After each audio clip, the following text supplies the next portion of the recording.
बाबा, हं? दादा आला होता काय? वय मग आहे कुठे तो? अगं तो तर आत्ताच गेला आणि म्हणाला रात्रीच्याला येतो म्हणून. हं, तू हातपाय तोंड धुवून घे हं. आणि ऐक, हं, आजचा स्वयंपाक मीच तयार करतो. तोपर्यंत तू आराम कर हं? हं.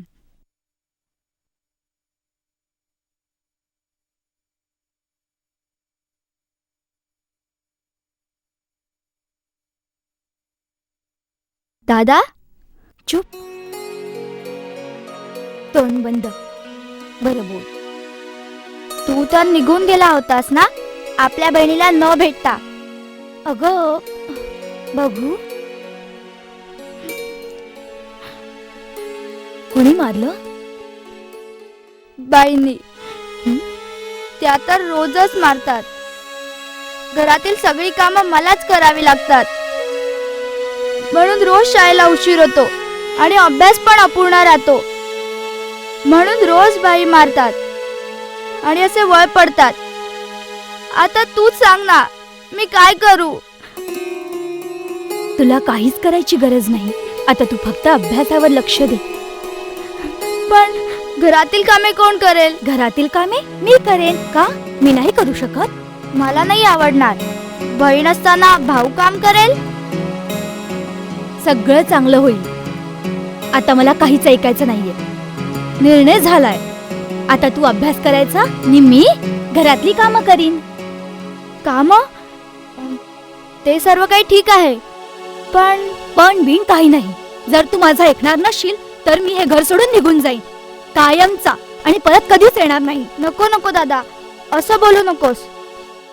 मला सर्व काही मंजूर आहे, पण तू मला सोडून जाऊ नकोस. बरं, नाही जाणार.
कालचा अभ्यास दाखवा.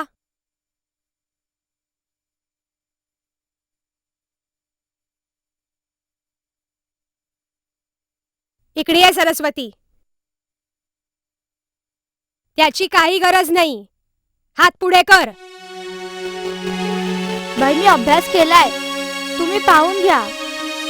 त्याची काहीच गरज नाही. हात पुढे कर. बाई मी सगळा अभ्यास पूर्ण केलाय, तुम्ही बघून घ्या ना. हे सगळं तू केलंस? हो.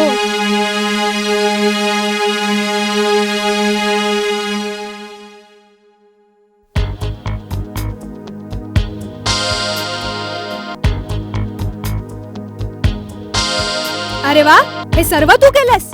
हो.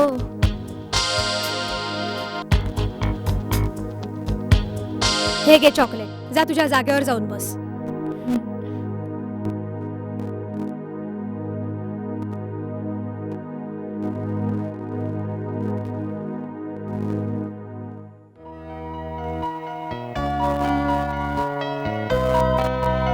गणपती बाप्पा, आज मी मार नाही खाल्ला. धन्यवाद दादा, आज तुझ्यामुळे मी अभ्यास पूर्ण करू शकले. आता मला सोडून तू जाऊ नकोस.